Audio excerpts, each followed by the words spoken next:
ভারত শ্রীলঙ্কায় বসতে যাওয়া টি-20 বিশ্বকাপ 2026-এর বাকি নেই 100 দিনও। কাউন্টডাউন শুরু হয়ে গেল, এখনো সূচি প্রকাশ করেনি আইসিসি, এমনকি প্রকাশ করেনি গ্রুপও। তবে আপাতত কাজটা করে দিয়েছে ক্রিকেট ভিত্তিক সংবাদ মাধ্যম ক্রিকবাজ। তাদের মতে সর্বশেষ বিশ্বকাপের ফরম্যাটে অনুষ্ঠিত হবে এবারের আসরটিও, অর্থাৎ অংশগ্রহণ করা 20 দলকে ভাগ করা হবে মোট 4টি ভিন্ন গ্রুপে। ক্রিকবাজের প্রতিবেদন অনুযায়ী বেশ কঠিন গ্রুপেই পড়তে যাচ্ছে বাংলাদেশ। টাইগারদের গ্রুপে বাকি 4 দলের দুটি হলো 2 বার করে বিশ্ব চ্যাম্পিয়ন ইংল্যান্ড এবং ওয়েস্ট ইন্ডিজ। 2010 ও 2022 সালে ইংল্যান্ড এবং 2014 ও 2016 সালে টি-20 বিশ্বকাপ শিরোপা জিতেছিল ওয়েস্ট ইন্ডিজ।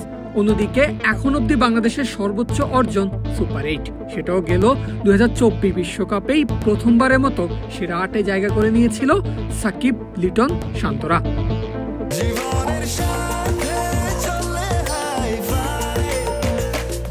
স্বাস্থ্যকর অল টাইম হানিকম, সব সময় অল টাইম হেলদি লাইফ। টাইগারদের গ্রুপের বাকি 2 দল হতে পারে নেপাল এবং ইতালি। মূলত ক্রিকেটে বহু পুরনো হলেও বিশ্ব ক্রিকেটের আলোচনায় ইতালি বেশ নতুন একটা নাম। ইউরোপ অঞ্চলের বাছাই পর্ব পেরিয়ে গত জুলাই মাসেই প্রথমবারের মতো বিশ্বকাপের টিকিট কেটেছে দলটি। নিজেদের ইতিহাসে এবারই প্রথম আইসিসির কোনো বড় টুর্নামেন্টে খেলবে তারা। আগামী বিশ্বকাপে কয়েকটি গ্রুপ অফ ডেথ থাকতে পারে, যার মধ্যে হবে বাংলাদেশ, ওয়েস্ট ইন্ডিজ ও ইংল্যান্ডের এই গ্রুপ।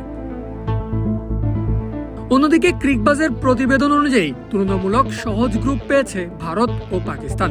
2 প্রতিবেশী একই গ্রুপে থাকার পাশাপাশি তাদের প্রতিপক্ষ হিসেবে থাকতে পারে নেদারল্যান্ডস, নামিবিয়া এবং যুক্তরাষ্ট্র।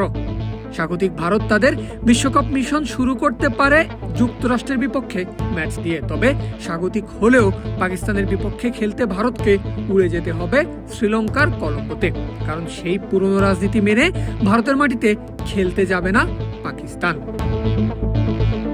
বিশ্বকাপের আরেক আয়োজক শ্রীলঙ্কা বেশ কঠিন গ্রুপেই পড়েছে এবার। কুশল মেন্ডিস, প্রথম নিশাঙ্কাদের সঙ্গে এই গ্রুপে থাকতে পারে অস্ট্রেলিয়া, জিম্বাবুয়ে, আয়ারল্যান্ড এবং ওমান। গত বিশ্বকাপের রানার্স আপ দক্ষিণ আফ্রিকার গ্রুপও ডেথ হিসাবেই গণ্য হবে। প্রোটিয়াদের সঙ্গে থাকতে পারে নিউজিল্যান্ড, আফগানিস্তান, কানাডা এবং সংযুক্ত আরব আমিরাত। আগামী বছরের 7 ফেব্রুয়ারি পর্দা উঠবে আসন্ন বিশ্বকাপের, আর ফাইনালের মধ্য দিয়ে 8 মার্চ নামবে 20 ওভারি ফরম্যাটের সবচেয়ে বড় এই আসরের। লঙ্কা ভারতের যৌথ আয়োজনের আসন্ন বিশ্বকাপ ভেন্যু হিসাবে রাখা হয়েছে মুম্বাই, কলকাতা, চেন্নাই, আহমেদাবাদ, দিল্লি, কলম্বো এবং ক্যান্ডিকে। পারভেজ আল হাসান, ক্রিক ফ্রেন্জি।